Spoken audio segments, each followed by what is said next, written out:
Dear colleagues, welcome to a new academic year at Cheval College, Oxford. Modern world requires new approaches and techniques in education aimed at enhancing academic results of our students. Our colleague Adrian Bart, Economics and Business Studies tutor, kindly agreed to share his valuable experience on using Microsoft Teams' amazing features in successful teaching process. Hello, Adrian. Welcome. Hi, Helen, and hi, everyone else. Uh, as Helen mentioned, my name's Adrian, and I teach business and economics here. So I'll be familiar with some of you, but welcome to all of the new tutors that have joined us. I just wanted to set out the purpose of this presentation. It's just a sort of like a brief introduction to Teams and what we're trying to do at the college. I just wanted to say from the very outset, we're not wanting to prescribe to you in fine detail what to do and how to do it. We just want to set out what the minimum requirement is and what additional features you may choose to use. As I mentioned, I'm not an expert, and we want to invite a collaborative approach so tutors can add their own insights as to what works well. The students will all have an Outlook and a Teams account set up. And some tutors may choose to set up their own class on Teams, or this may already have been done for you. So just be conscious of that. So keep an eye out. Students will receive notifications as you will when a class has been set up.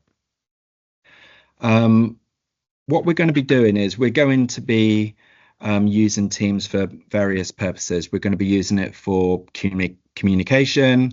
We're going to use it for online teaching, including setting homework and a place to store resources such as schemes of work and the syllabus.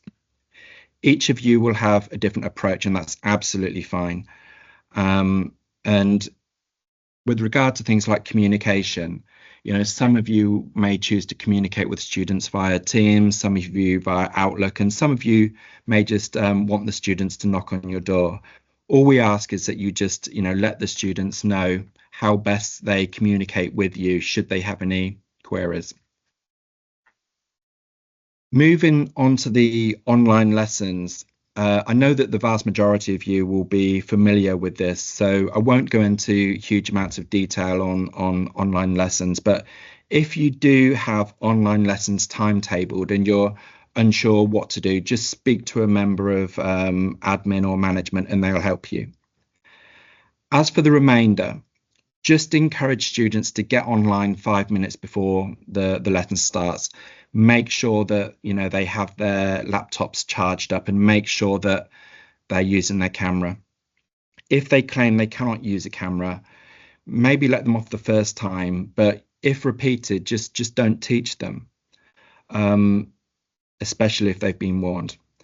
If you want to share resources in the screen when you're doing a lesson, such as PowerPoints, for example, and you're not sure how to do it, please just ask a colleague. You can come and speak to me or just anyone.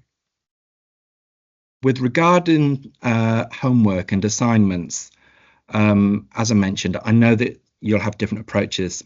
Different subjects, will work in different ways. The preference of the college would be that you set your assignments via Teams assignments.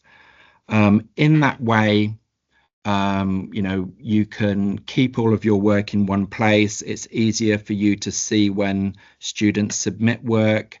It's easier for you to provide feedback, but also from the college perspective, if we wanted to keep track of whether or not a student is working or what work they've got to do, it's very easy for us to check to see that they have work on. Otherwise, they might claim that they have nothing to do. So all we ask is make sure that you're setting them assignments. Ideally, it would be on Teams, but if it's not on Teams, just make sure that it's in a structured fashion.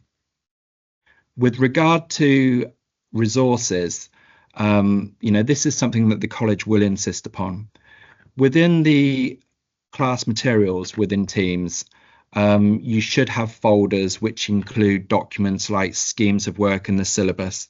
These are really important documents. It's extremely important that the students are aware what the syllabus entails and the speed at which you're going to progress through the course. If you're not sure how to set up a folder, just ask for help. We can easily set up a folder, and once we've created one, it will be easy for you to then set up additional folders. In addition to the scheme of work in the syllabus, you may choose to add additional resources which can help the student, but it's totally up to you. Personally, I would tend to have folders for things like exam papers. I might have a folder containing useful resources, including links. What I've done is I've set up an example of a Teams class, and if any of you want to see some of the resources that I've included in that, please just ask, and I can add you to that team so you can see, what sorts of things you could include. But I do respect that different subjects will work in different ways, so you just have to do what's right for you. One of the things which the college will insist upon this year is we feel that it's important that students are taking notes as they're going along. So within the class materials, one of the folders should include one for student notes.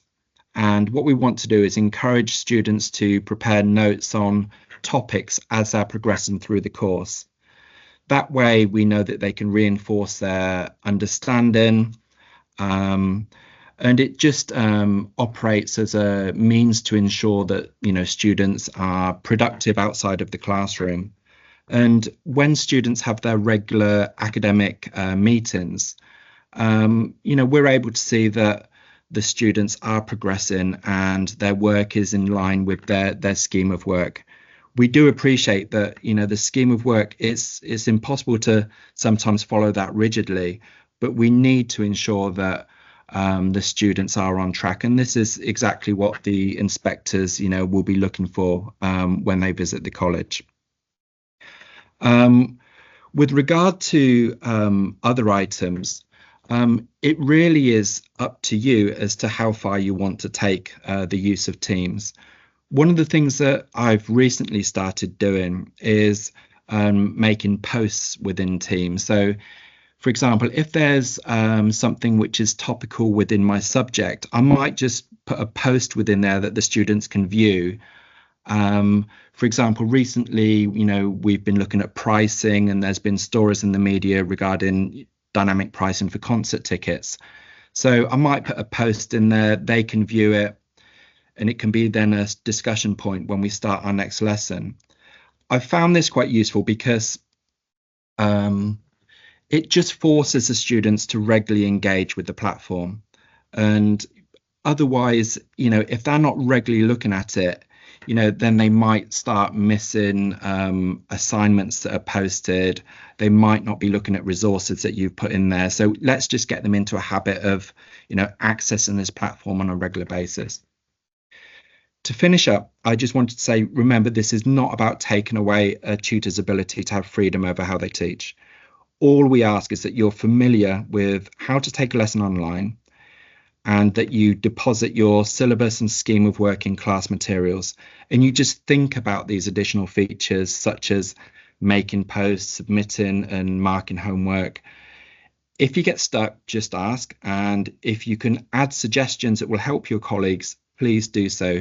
As I mentioned, I want this to be a collaborative process whereby we all learn from this and we make improvements as we're going along. I hope you all have a great year, and I hope to see you around the college shortly. Bye-bye. Thank you, Adrian. It was lovely. Cheers.